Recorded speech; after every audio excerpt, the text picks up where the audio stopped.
কেমন আছো সবাই? আজকে রুদ্র বানাবে এই গরমের মধ্যে স্লাইস দিয়ে ঠান্ডা ঠান্ডা আইসক্রিম। রুদ্র কি বানাবে? আইসক্রিম।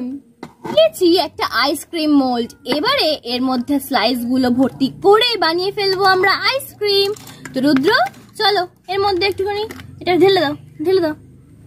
বাবা, স্লাইস আমি ভর্তি করে দিয়েছি। এবার রুদ্র কাঠিগুলো লাগিয়ে দেবে। লাগিয়ে দাও রুদ্র, তাড়াতাড়ি লাগিয়ে দাও। এই নাও। এগুলোকে কত ঘন্টার জন্য আমি ফ্রিজে রেখে দেবো? ক ঘন্টার জন্য? 6 ঘন্টার জন্য।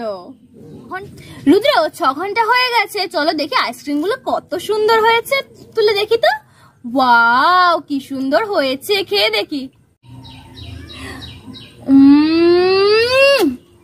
অসাধারণ। কেমন আছো সবাই? আজকে রুদ্র রান্না করবে সানডে স্পেশাল চিকেন। কড়াইটা গরম হয়ে গেছে, তেলটা দিয়ে দেই। হ্যাঁ, কড়াই না তেলটা গরম হয়ে গেছে রুদ্র। এবার আমি মশলাগুলো দিয়ে দেই। প্রথমে একটু পেঁয়াজ দিয়ে দিলাম, তারপরে দিয়ে দিচ্ছি শুকনো লঙ্কা, তেজপাতা ফোড়ন, তারপরে দিয়ে দিচ্ছি টমেটো, তারপরে দিয়ে দিচ্ছি একটু আদা রসুন বাটা আর জিরে আর শুকনো লঙ্কা বাটা। চিকেনটাকে দই দিয়ে ম্যারিনেট করে রেখেছিলাম। এবার দই দিয়ে ম্যারিনেট করা চিকেনটাও দিয়ে দেবো। রুদ্র কষো।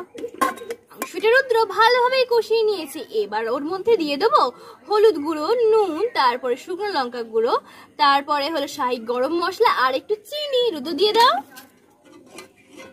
জলটা দিয়ে দিলাম। দিয়ে দাও, ঢাকা চাপা দিয়ে দিলে হয়ে যাবে আমাদের সানডে স্পেশাল চিকেন। ঢাকা চাপা দিয়ে দাও। চিকেন টেস্ট করো। কেমন? অসাধারণ।